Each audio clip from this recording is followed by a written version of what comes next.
So Billy, Europa League sides can't seem to play Thursday and Saturday, but we certainly can. A brilliant 3-2 win at Thackley today. What are your thoughts on today's match? More than happy with the win. We always knew it was going to be a difficult place to come. They're a well organised side, and to get 3 goals to the good before they really got into the game was brilliant for us. It gave us a bit of a buffer. And then it was just about a little bit of game management, really, making sure we protect 1 or 2 of the players who, they're going to play a lot of games over the next 7 or 8 days. So we made sure we do the right things. And if you'd have said to us before the game, we'll win 3-2, we'd have took it straight away. Josh Greening keeps taking the headlines and he's put on another scintillating display today with 2 goals and an assist. It's just his first goal for a minute. I think it was Andy Milne with the ball forward. A brilliant finish from a cute angle, wasn't it? Yeah, really cute angle. What Josh is doing really, really well at the moment is we've got a lot of players now who've sort of played to Josh's strengths. They know where he plays. He drifts in and out the hole. I think with Jimmy earlier on in the run up to sort of February, March time, and then obviously Tom Corner coming in as well. He's got a nice little ally there to play off and in and around, and he drops into difficult positions where he's very difficult to mark. And his first goal was absolutely class, and second goal was just touching the second goal. It's seen as slightly controversial. Just talk us through it slightly. What happened? It's a goalkeeping error. There's no controversy in it whatsoever. So the keeper's got it in his hands. Keeper's got it in his hands. Josh moved out of the way, and the keeper, for whatever reason, and only he will know, has decided to strike it at Josh. Now, whether he was playing the game and because it's a booking, if he does it deliberately, because Josh had turned his back, and fair play to the linesman on this side, because he could have flagged for it and he didn't.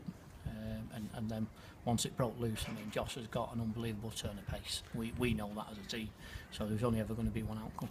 Yeah, he's got a tremendous amount of attributes to his game, but bravery was another one as well, because he had to race the keeper back towards the goal, and he threw himself on the line and got injured as well. Yeah, well, that's that's what you want the centre forwards doing. That's why he's got as many goals. I think that'll take him to about 25 now. So I've lost count. To be honest, he's right up there. And you've still got your Bedos and your Adam Bakers coming up quickly behind him. And then obviously Jono getting in on the act today. I think that was probably as good as the goal that we scored away at Parkgate when Jono first started playing for us. We broke well.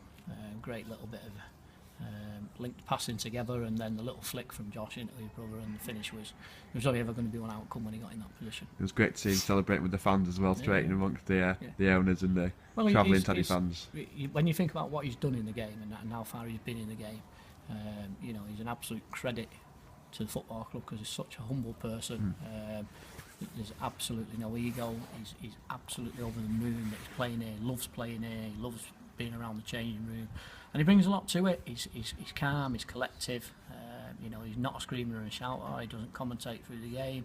He just does the right things at the right time, and that's invaluable to us. And that's why we've got the likes of him.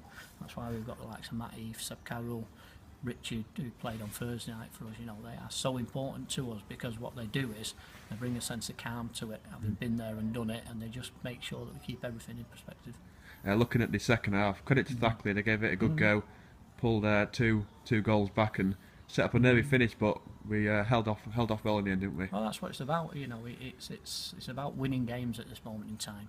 It's not necessarily about how you win them, or whether you win 1-0, 5-0, 6-0. It's just about the 3 points at the moment. But Thackley were top of the form guide a couple of weeks ago, and justifiably so. So, we always knew it was going to be a difficult place to come. It always has been.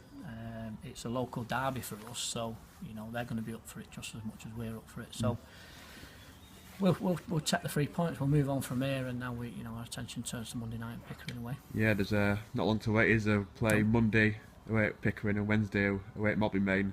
Are them 2 games pivotal in the season, do you think? I think so. I think if we'll take the first one first on Monday night. We'll go to Pickering and see where we are. We've obviously got the fact that I know we're 2 points behind Handsworth at the moment, but there's 2 games in hand as well. So potentially that could be 4 points in our favour. So although we've got that little buffer in place, what we want to do is we'll use it if we need it. But if we don't need it, then all the better, because it makes life a little bit easier for us. And it's just a case of matching their results now. If they win, we've got to win, and we've just got to keep doing that. So Pickering, Derby, You know, again, like Thackley, they've hit a run of form, and I've said all along that, you know, if the form at the start of the season hadn't have been as poor as it has, they'd be up there now.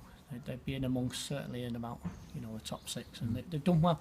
They've got some good players. They've got some, you know, some creative players. They're scoring goals, and I think it'll be a difficult game.